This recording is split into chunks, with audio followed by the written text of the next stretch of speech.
श्री शिवाय नमस्तुभ्यम। नमस्कार दोस्तों, मेरा नाम है दीप्ति और आपका मेरे चैनल पर बहुत बहुत स्वागत है। आज मैं आपके साथ शेयर कर रही हूँ सावन शिवरात्रि के दिन हमारे परम पूजनीय प्रदीप मिश्रा जी ने जैसी सामग्री हमें बताई थी, वही सामग्री मैं आज आपके साथ शेयर कर रही हूँ। तो देखिए, सबसे पहले तो मैंने एक यहाँ कांसे की थाली ले ली है जिसमें हम अभिषेक करेंगे भगवान का। मिट्टी के पार्थिव शिवलिंग बनाकर हमें अभिषेक करना है। तो यहाँ पर आपको 5 लेनी है बड़ी वाली जो सुपारी होती है पूजन वाली, वो आपको दीपक चाहिए। 2 से 3 दीपक आपको चाहिए होंगे अलग अलग आरती करने के लिए, कपूर की और घी की आरती। सफ़ेद वाला जो चंदन होता है, कोई भी आपके पास चंदन हो, पाउडर वाला हो चाहे स्टिक वाला हो, वो रख लीजिए। लाल चंदन भी आपको ज़रूर रखना है, रोली नहीं रखना है, ध्यान रखिएगा। रोली आपको सिर्फ पार्वती माता को अर्पित करने के लिए रखना है। यहाँ पर आपको 7 या 11 कमल गट्टे रखना है। जनेऊ और कलावा ज़रूर रखना है। जनेऊ आपको यहाँ 5 जनेऊ तो रखने ही हैं, ध्यान रखिएगा।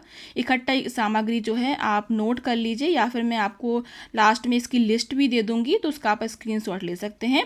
यहाँ पर आपको 108 चावल के दाने लेना है, तो मैंने सिर्फ छोटी सी कटोरी में दिखा दिए हैं, आप गिन लीजिएगा 108।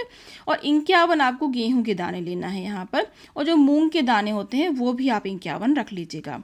और यहाँ छोटे वाले जो आसन होते हैं वो भी रख लीजिएगा भगवान को स्थापित करने के लिए।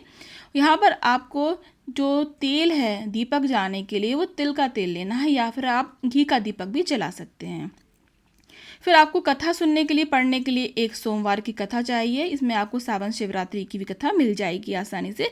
अगर आपको ना मिले तो आप कहीं से भी गूगल से भी पढ़ सकते हैं, या फिर मैं आपको इसी वीडियो के बाद शेयर भी कर दूंगी।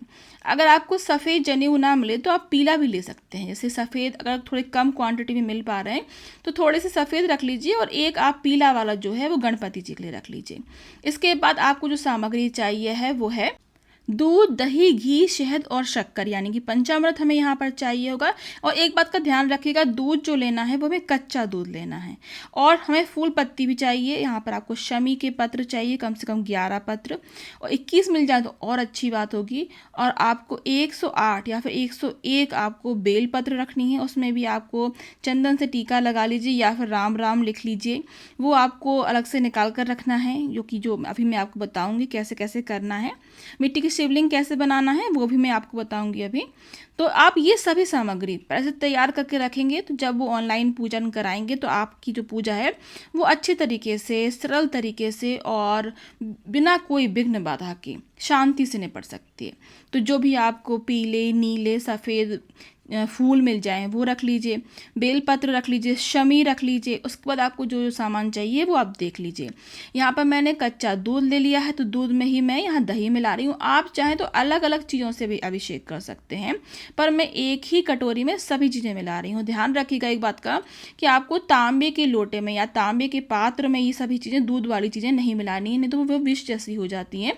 उसका पूजन जब हम करते हैं उसका गलत परिणाम मिलता है। इसलिए देखिए, हमने घी डाल दिया है, दही डाल दिया है, और यहाँ गंगा जल होता है जो वो डालेंगे, और यहाँ पर देख सकते हैं आप मैंने शहद डाल दिए। ये सभी चीज़ें आप पवित्र करके रखिएगा। कोई भी चीज़ पहले से इस्तेमाल करी हुई मत यूज़ कीजिएगा। पहले से मार्केट से सभी चीज़ें छोटी छोटी सी डिब्बियों में आती हैं, तो पूजन के लिए वो आप लेकर आइएगा। ऐसा माना जाता है कि सावन शिवरात्रि का जो भी जातक व्रत रखता है और पूजन करता है पार्थिव शिवलिंग बनाकर, तो भगवान शिव शंकर उसके सभी कष्टों से उसको मुक्ति दिला देते हैं और सभी सुखों में वृद्धि कराते हैं। तो यहाँ पर आप इत्र रख लीजिए, कुछ मेवे रख लीजिए, सिंदूर रख लीजिए माता के लिए, हल्दी भी रख लीजिए माता के लिए। ये सभी चौकटा होता है वो भर कर तैयार कर कर रख लीजिएगा। लोटा रख लीजिए एक जल का, तांबे के लोटे में जल भर कर रखिएगा। अगर वो ना हो तो आप चांदी का, पीतल का कोई भी ले सकते हैं। नया स्टील का हो तो वो भी ले सकते हैं। थोड़ी घी की बातें मैंने अलग से एक डिब्बी में बना कर रखी हैं, वो रख लेंगे हम। इसके बाद आपको एक सफ़ेद कपड़ा चाहिए, एक कम से कम 1 मीटर का तो आपको सफ़ेद कपड़ा रखना ही है। यहाँ पर साबुत चावल, और जो मैंने पहले भी आपको बताया है जो कि है शमी, वो भी हम रख लेंगे। भांग, धतूरा और पुष्प, ये सभी चीज़ें भी हम रख लेंगे। पुष्प थोड़ी ज़्यादा मात्रा में रखिएगा, क्योंकि हमें 2-3 स्टेप्स में पुष्प चढ़ाने पड़ते हैं। इसके बाद आपको जो कनेर के पुष्प होते हैं और कनेर की पत्तियां होती हैं तो वो भी रख लीजिएगा। दूबा भी ज़रूर रख लीजिएगा गणपति जी के लिए। 11 दूबा का एक जोड़ा बनाकर उसको कलावे से बांध कर रख लीजिएगा। इसके बाद आपको कलावा तो चाहिए ही, कलावा थोड़ा ज़्यादा क्वांटिटी में रखिएगा। एक कपड़ा रख लीजिए और माता पार्वती के लिए सुहाग का सामान ज़रूर रखिएगा। अगर वो पूजन में बताएं या नहीं बताएं, लेकिन आपको सुहाग का सामान माता पार्वती को ज़रूर अर्पित करना है। तो ये देखिए सफ़ेद वाला चंदन है, मेरे पास ये वाला है, इसको हम गीला करके घिस लेते हैं। अगर आपके पास लकड़ी वाला हो, जिसको हम पट्टे पे जो होता है पत्थर होता है उस पर घिस के लगाते हैं, तो वो भी बहुत अच्छा माना जाता है, तो वो भी रख सकते हैं। सुहाग का सभी सामान रख लेंगे। यहाँ पर आप एक जोड़ा साड़ी, ब्लाउज, पेटीकोट का भी रख सकते हैं।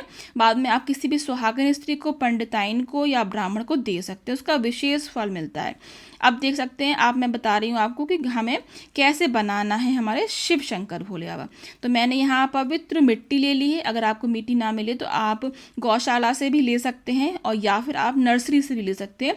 आपके गार्डन की जो मिट्टी होती है वो भी ले सकते हैं। तो पवित्र कर लीजिए, छान लीजिए, कोई कंकड़ पत्थर नहीं होने चाहिए।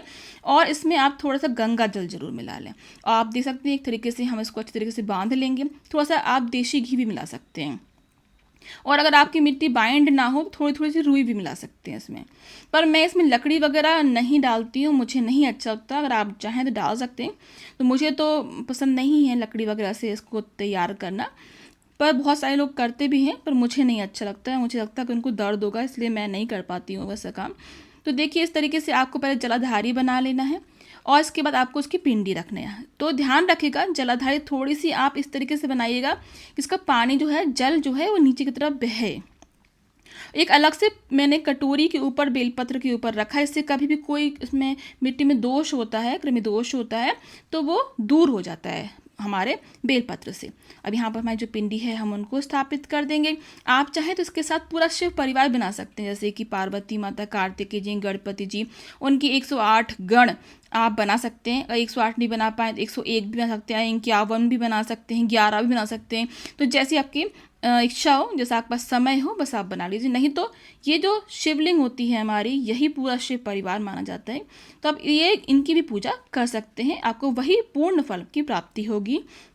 इसको हम पानी लगा के थोड़ा सा चिकना कर लेंगे। एक बात ध्यान रखिए, अगर आप शिवलिंग पहले से बनाकर तैयार कर रहे हैं तो इसमें थोड़े से अक्षत या फिर बेलपत्र इसके ऊपर ज़रूर रख दीजिए। नहीं तो ऐसा माना जाता है कि इंद्र देवता इसकी जो पूजा है वो हमसे पहले करके चले जाते हैं। इसीलिए अगर आपको पूर्ण फल की प्राप्ति चाहिए तो तुरंत के तुरंत पूजा कर लीजिए, या फिर अगर आप थोड़े पहले समय से बना कर रख रहे हैं जिससे कि आपको समय की बाद में अभाव ना हो, तो आप थोड़े से अक्षत के दाने साबुत उसके ऊपर रख दीजिए, तो आपकी जो पूजा है वो आप ही को लगेगी। तो ये देखिए हमारी जो शिवलिंग है हमने इस तरीके से तैयार कर ली। आप चाहें तो शेषनाग भगवान भी इसके ऊपर बना सकते हैं। नाग पंचमी भी आने वाली है, नाग पंचमी की पूजा कैसे करनी है वो भी मैं आपके साथ जल्दी ही शेयर करने वाली हूँ। अगर आपने अभी तक मेरे चैनल को सब्सक्राइब नहीं किया है तो सब्सक्राइब कर लीजिए, बेल आइकन को प्रेस कर दीजिए, और न्यू हैं तो ज़रूर कीजिएगा। और अगर आप पहले से मेरे सब्सक्राइबर है उसके लिए बहुत बहुत धन्यवाद। इसका जो पारण का समय है जो शिवरात्रि का, वो 2 तारीख को शिवरात्रि है और 3 तारीख को पारण का समय है। तो दिन भर ही पारण का समय है, 2:45 से 3 बजे तक आप कभी भी कर सकते हैं। इस तरीके से आप शिवलिंग बना सकते हैं विस्तार से। और ये पूरी पूजन की सामग्री है, इसका आप स्क्रीनशॉट ले सकते हैं। तो इस तरीके से आपको श्रावण शिवरात्रि का पूजन करना है, और विस्तार से पूजन कैसे करना है वो भी मैं आपके साथ शेयर कर दूंगी। आप सभी का बहुत बहुत धन्यवाद।